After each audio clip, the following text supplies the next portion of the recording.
తాజాగా 3 రోజుల క్రితం ఏదైతే సార్వత్రిక ఎన్నికలు ముగిసిన తర్వాత రాష్ట్రమంతటా కూడా ఎక్కడ చూసినా ఏం జనం ఏం ఓట్లు ఎప్పుడు చూడలేదు.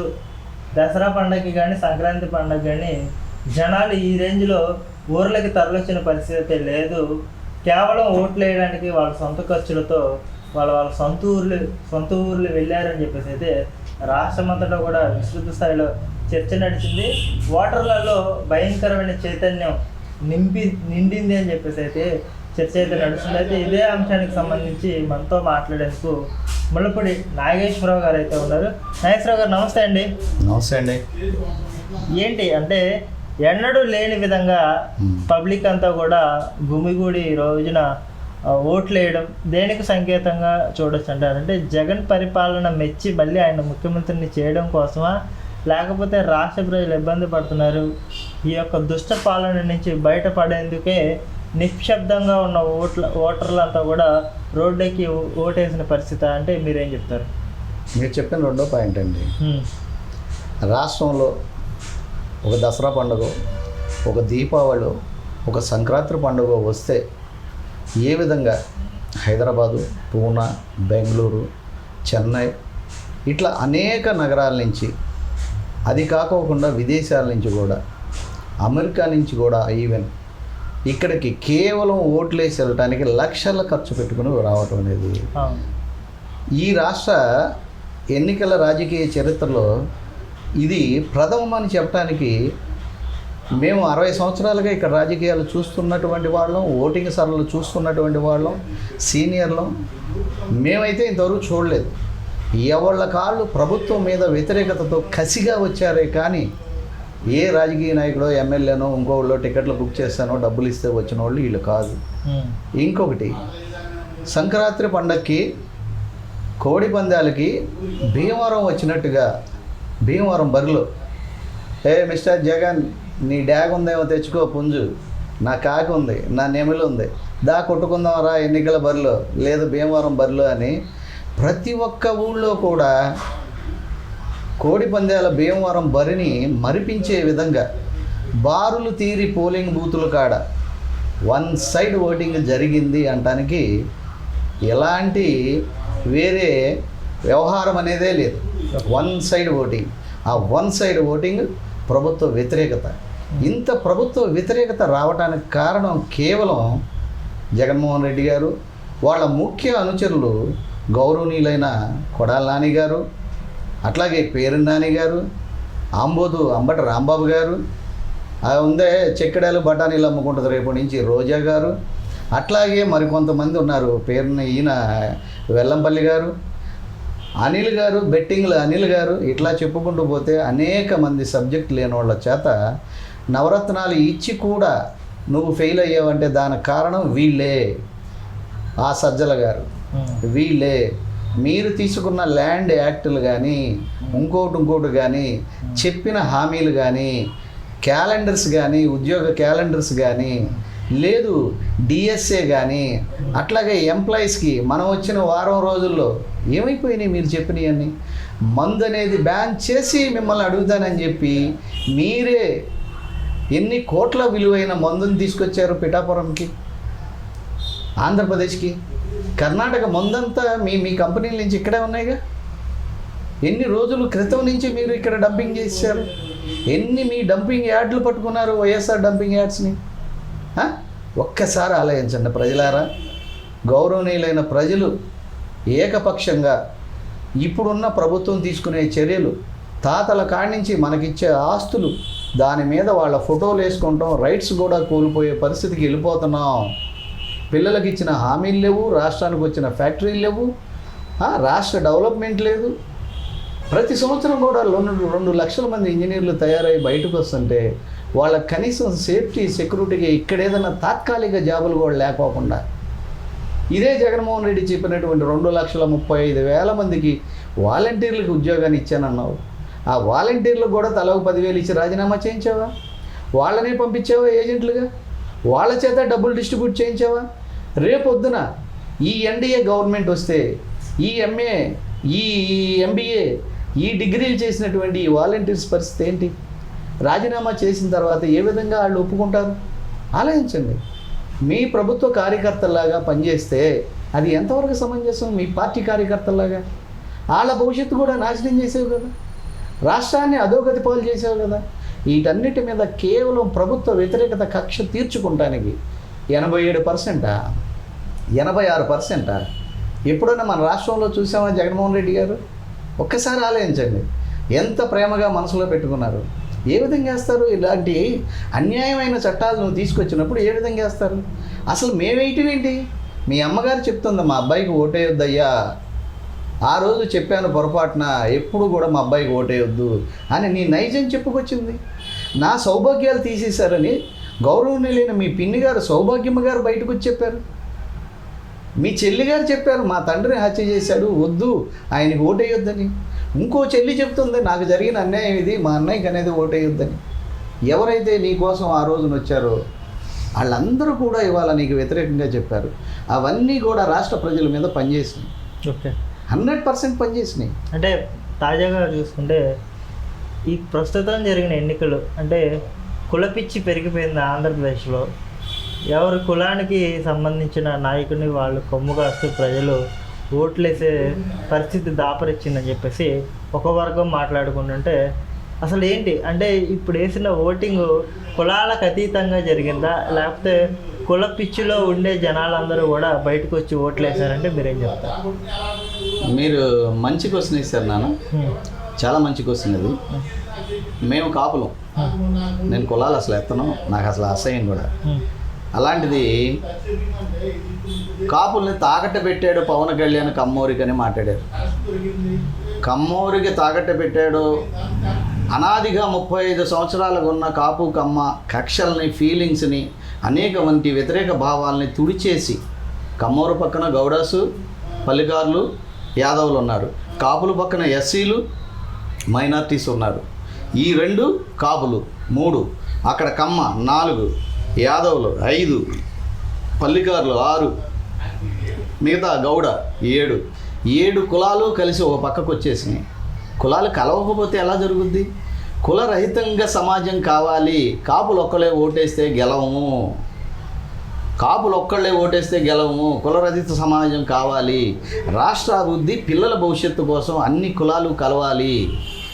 కింద కులాలకి, ఎస్సీ, ఎస్టీ, బీసీ, మైనార్టీలకి అండగా ఉండమని పవన్ కళ్యాణ్ చెప్పిన మాట అప్పుడేంటో ఇదేదో చెప్తున్నాడులే, 21 తీసుకున్నాడేంటి పిచ్చోడు, 50 తీసుకున్నా ఇండిపెండెంట్గా పోటీ చేసిన జనసేన తరపున గెలిచేవాళ్ళం, అది ఇదని మాలాంటి వాళ్ళం కూడా బాధపడ్డ సంఘటనలు మీ ముందే ఉన్నాయి.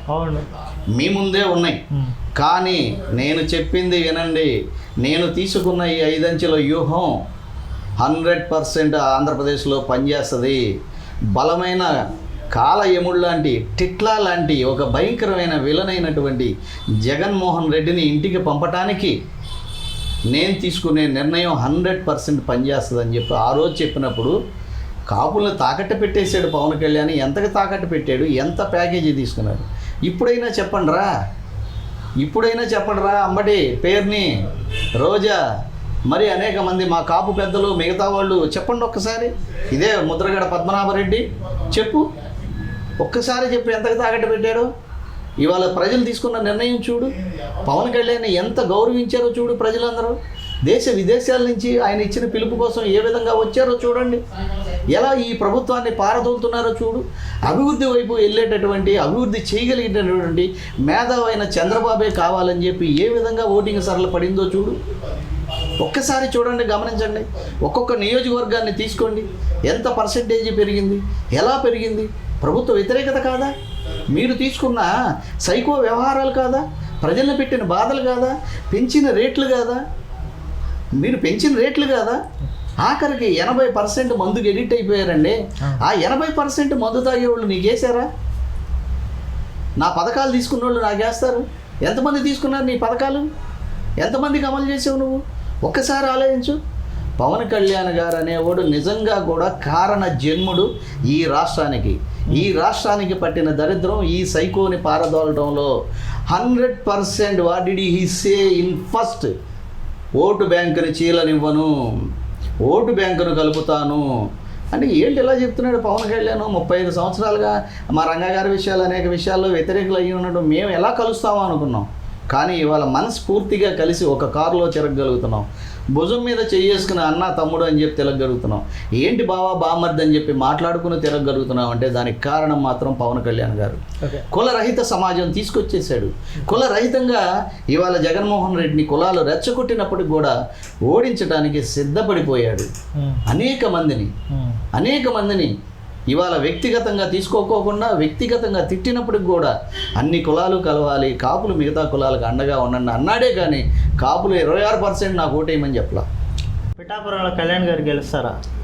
పిఠాపురంలో కళ్యాణ్ గారు గెలుస్తారు. గెలుపు దాదాపుగా వంగ గీతకి ఖరారు అయిపోయింది. వంగ గీతకి ఒక 20,000 నుంచి 22,000 లోపు వస్తాయి అంతే.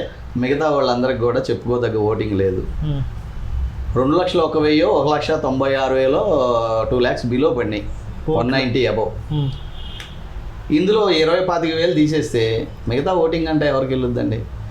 రాష్ట్రంలో అన్ని కులాల వారికి కులాల రహితంగా వచ్చినటువంటి పవన్ కళ్యాణ్ గారు ఇప్పుడు వరకు ఈ రాష్ట్రంలో ఏ ఎమ్మెల్యే గెలవనంత మెజార్టీతో గెలవబోతున్నాడని చెప్పి తెలియజేయడానికి ఒక సీనియర్ రాజకీయ నాయకుడిగా చాలా ఆనందపడుతున్నా.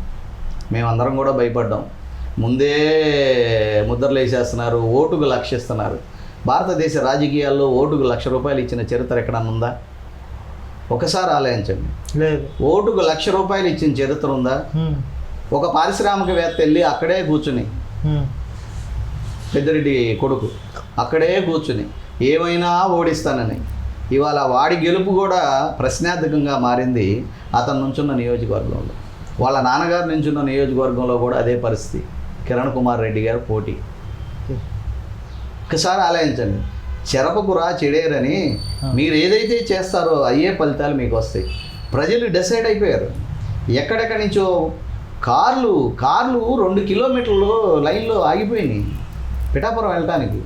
ప్రతి ఒక్క సినీ హీరో, ప్రతి ఒక్క జనసేన అభిమాని ఇవాళ పవన్ కళ్యాణ్ గారు పవన్ కళ్యాణ్ గారు ఒక మాట చెప్పారు. జగన్మోహన్ రెడ్డి గారు, మాకే భయం వేసింది, జగన్ కమ్యూనిస్టు భావాలు ఉన్నటువంటి నాబోటుడితో నువ్వు పెట్టుకోవద్దు, నీకు భయం అనేది చూపిస్తా, టన్నుల కొద్దీ భయం చూపిస్తానన్నాడు. నీకు చూపించాడా?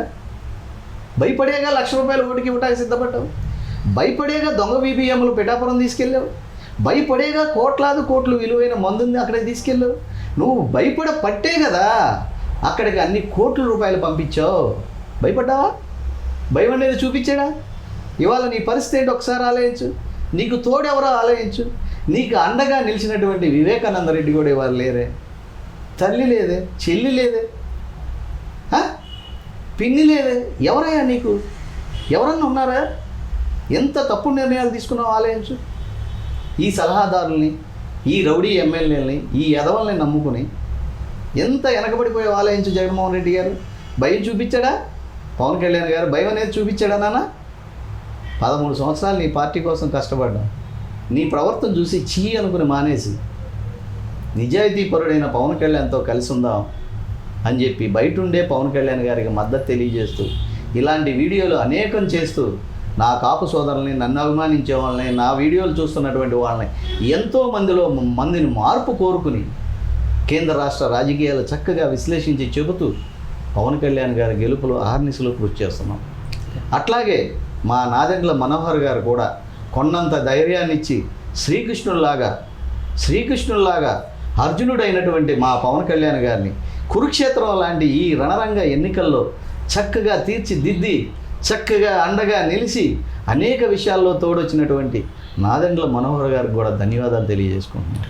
ఏదైతే మే 13వ తారీఖున ఓటింగ్ జరిగిన రోజు దగ్గర నుంచి కూడా స్టిల్ ఈ రోజుకి కూడా ఆరని మంటలుగా, ఆరని జ్వాలలుగా ఎక్కడెక్కడ గొడవలు అవుతున్నాయి. తెనాలిలో చూసుకుంటే ఒక సాధారణ ఓటరు ఎమ్మెల్యేని కొట్టడం అనేది చాలా పెద్ద ఎత్తున వైరల్ అయిన పరిస్థితి చూసుకోవచ్చు.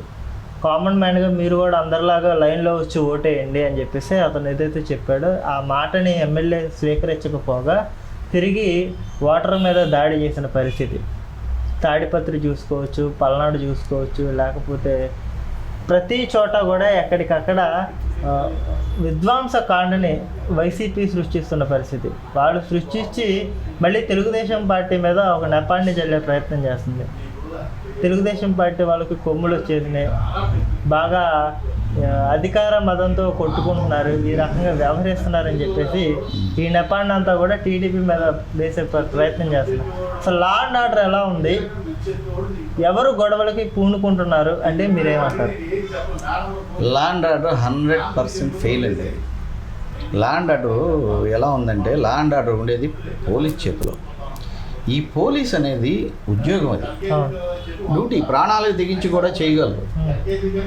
దేనికోసం చేయాలి, ఎందుకు చేయాలి? ప్రజలే ఒక దొంగను ఎన్నుకున్నప్పుడు మనం ఎంతవరకు ఆపగలం అని చెప్పి పోలీసులు కూడా, మనం ఇదివరకు చూసేవాళ్ళం, అనేక వీడియోల్లో కూడా చెప్పా. ఒక సింగం, ఒక సర్దార్ పాపారాయుడు, సింగం 1, సింగం 2, పోలీస్ స్టోరీలో సాయిబాబు లాగా, సాయి కుమార్ లాగా, అంకుశంలో రాజశేఖర్ లాగా, ఇలాంటి వాళ్ళని మనం చూద్దాం అనుకున్నాం. వీళ్ళు ఇంతకుముందు చెప్పాను నేను వీడియోలో కూడా, ఒక TNTUC trade association auto workers ఏ విధంగా వాళ్ళ సిపిఎం సిపిఐ పార్టీలకు సపోర్ట్ చేస్తారు, ఇవాళ పోలీస్ అసోసియేషన్ ఆ విధంగా వైఎస్ఆర్ పార్టీకి సపోర్ట్ చేయటం, జగన్మోహన్ రెడ్డికి భయపడటం. ఒక సర్కిల్ ఇన్స్పెక్టర్ అవ్వాలంటే ఎన్ని టెస్టులు పాస్ అవ్వాలి, ఎంత చదువుకోవాలి, ఒక ఏసీపీ అవ్వాలంటే ఎన్నిసార్లు కష్టపడి సివిల్స్కో లేకపోతే ఐపీఎస్కో వెళ్తే కానీ అవ్వని పరిస్థితులు. అలాంటివన్నీ కూడా జయించి ఇక్కడికి వచ్చి ఇప్పుడు ఐఏఎస్లో ఐపీఎస్లో కూడా ఈ విధంగా ప్రవర్తించడం. ఇవాళ చూడండి, రాష్ట్ర ఎన్నికల కమిషన్, కేంద్ర ఎన్నికల కమిషను ఇక్కడ డీజీపీని, ఇక్కడ ఉన్నటువంటి ఎన్నికల అధికారులని మొత్తాన్ని, ఇక్కడ ఉన్నటువంటి పోలీసు వారిని మొత్తాన్ని అక్కడ పిలిపించి ఎందుకని ఇలా విఫలమైంది లా అండ్ ఆర్డర్ అని చెప్పి ఎక్స్ప్లెనేషన్ అడుగుతున్నారు. ఈ పరిస్థితులు మీరు కలగజేసుకుంటాం ఏంటి? ఈ పరిస్థితులు సమాజంలో సామాజిక హీరోలు పోలీసులు, సామాజిక హీరోలు పోలీసులు అండి. 10th కూడా తప్పావు అరవింద్, ఏమవుతావు నువ్వు అంటే, అయితే లారీ డ్రైవర్ అవుతావు, లేకపోతే లారీ రాజకీయాల్లోకి వస్తానమ్మా అని ఒక తిరుగుబోతు కొడుకు చెప్పినట్టు, ఈ తిరుగుబోతు కొడుకైనటువంటి జగన్మోహన్ రెడ్డి ఇవాళ అదే పందాన్ని అనుసరించి రాజకీయాల్లోకి వచ్చి ప్రధాన ముఖ్యమంత్రి అయ్యాడు. అలాంటి వాడికి ఓటేయటం మంద కాదండి తప్పు. లా అండ్ ఆర్డర్ ఎక్కడ ఉందండి? లా అండ్ ఆర్డర్ ఉందా? తాడిపత్రిలో చూడండి, ఇక్కడ చూడండి, పల్నాడులో చూడండి, ఏ విధంగా ఎక్కడో నెల్లూరు నుంచి వచ్చి ఏ విధంగా రెచ్చగొడుతున్నాడో ఆ బెట్టింగ్లు అనిల్ కుమార్ గారు ఏ విధంగా రెచ్చగొడుతున్నాడో చూడండి. అట్లాగే కొడాల్లో చూడండి, మన గుడివాడలో చూడండి, తిరుపతిలో చూడండి, నిన్న ఒక ఎమ్మెల్యేని చంపడానికి ఏ విధంగా ప్రయత్నం చేశాడు.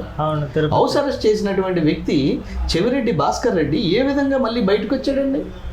మళ్ళీ పోలింగ్ కేంద్ర బాక్సులు దాచిన చాటకి మీరు ఏ విధంగా వెళ్ళారు? బాక్సులు స్టోరేజ్ కాడికి మీరు ఏ విధంగా వెళ్ళారు? అంత దూరం వెళ్ళే వరకు పోలీసు ఏం చేస్తుంది? ఎక్కడ మీరు లా అండ్ ఆర్డర్ అమలు చేస్తున్నారు?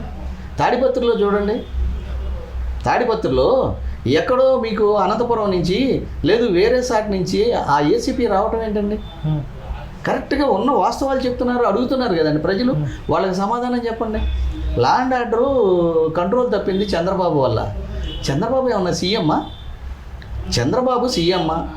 ఒకటి ఆలోచించండి, 5 సంవత్సరాలుగా ఎవరన్నా ఎఫ్ఐఆర్ ఇస్తే తీసుకున్నారా మీరు? ఎస్సీ ఎస్టీ అట్రాసిటీ కేసు ఎస్సీల మీద పెట్టిన చరిత్ర మీది కాదా?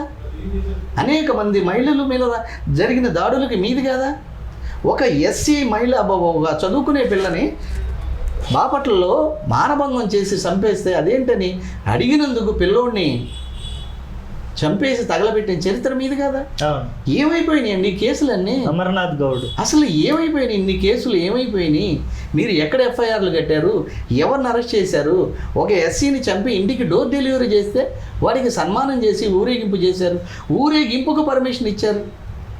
పవన్ కళ్యాణ్ నడిచి వెళ్తుంటే పర్మిషన్ ఎవరు? లోకేష్ బాబు నడుస్తూ వెళ్తుంటే పర్మిషన్ ఎవరు? చంద్రబాబుకి ఎవరు? చంద్రబాబు ఏ విధంగా అధికారులు శాసించాడు, వాళ్ళ తరపున తిప్పుకున్నాడు? ఏంటంటే అంబటి రాంబాబు గారు పేరు నాని నిన్న మాట్లాడుతున్నారు. ప్రభుత్వం ఎవరి ఆధీనంలో ఉంది? మీ ఆధీనంలోనే ఉంది. ప్రభుత్వ అధికారులంతా మీ వాళ్ళే కదా.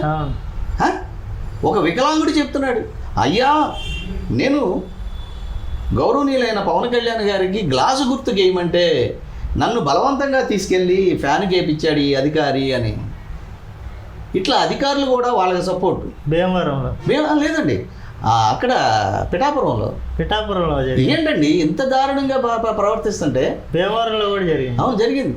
ఇలా ప్రవర్తిస్తుంటే అధికారులు కూడా మీ పక్కన ఉంటాం. అయితే తెగించి అధికారులు అనేక మంది 4,60,000 70,000 ఓట్లు మీకు వ్యతిరేకంగా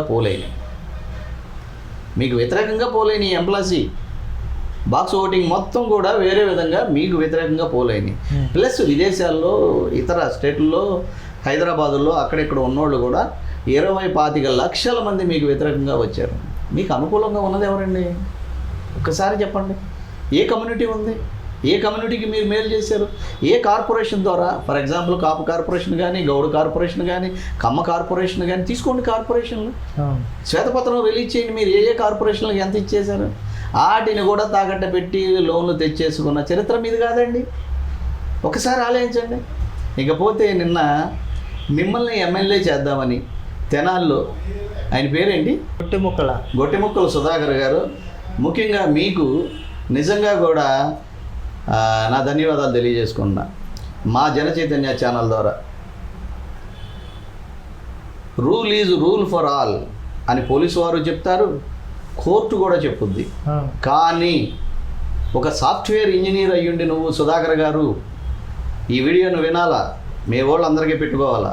ఒక సాఫ్ట్వేర్ ఇంజనీర్ అయ్యుండి సుధాకర్ గారు వైఎస్ఆర్ పార్టీ హార్డ్వేర్ ఎమ్మెల్యే, దేనికైనా సిద్ధపడ్డ ఎమ్మెల్యేలు, హత్యా రాజకీయాలు చేయగలిగినోళ్ళు, 5 సంవత్సరాలు ప్రజలను నానా బాధలు పెట్టినోళ్ళని నివారించడానికి బెంగళూరు నుంచి సొంత డబ్బులు పెట్టుకుని ఐతానగర్ వచ్చి పోలింగ్ బూతుల్లో నుంచుని నువ్వు ఈ ఇన్సిడెంట్ జరిగే వరకు కూడా అనేక మంది పెద్దలకి చిన్నలకు కూడా సాయం చేస్తూ మంచి మెంటాలిటీ ఉన్నటువంటి సుధాకర్ గారు, మీరు ఆడు ఎమ్మెల్యేనా దేవుడా ఇంకొకడా అని కూడా ఆలోచించుకోకుండా వాళ్ళని ఎమ్మెల్యేలుగా గెలిపించడానికి నుంచున్న ఓటర్ సుధాకర్ గారు, మీరు కూడా లైన్లో ఉంటే బాగుంటుంది. మీరు అనుకోండి పర్వాలేదు, వెనకాల 25 మందిని తీసుకెళ్తున్నారు, 2 గంటల నుంచి ఉన్నామని ఒక్క మాట అనేసరికి ఒక ఓటర్ని 10:15కే చెంపదెబ్బ కొడతాం అక్కడ లోకల్ వైఎస్ఆర్ పార్టీ ఎమ్మెల్యే.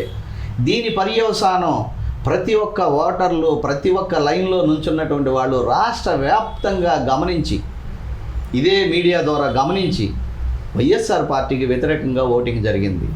మీకు ఎమ్మెల్యేలు చేయటానికి మేము లైన్లో నుంచుంటాం ఎందుకు? మీ చేత తన్నులు తింటాం ఎందుకు?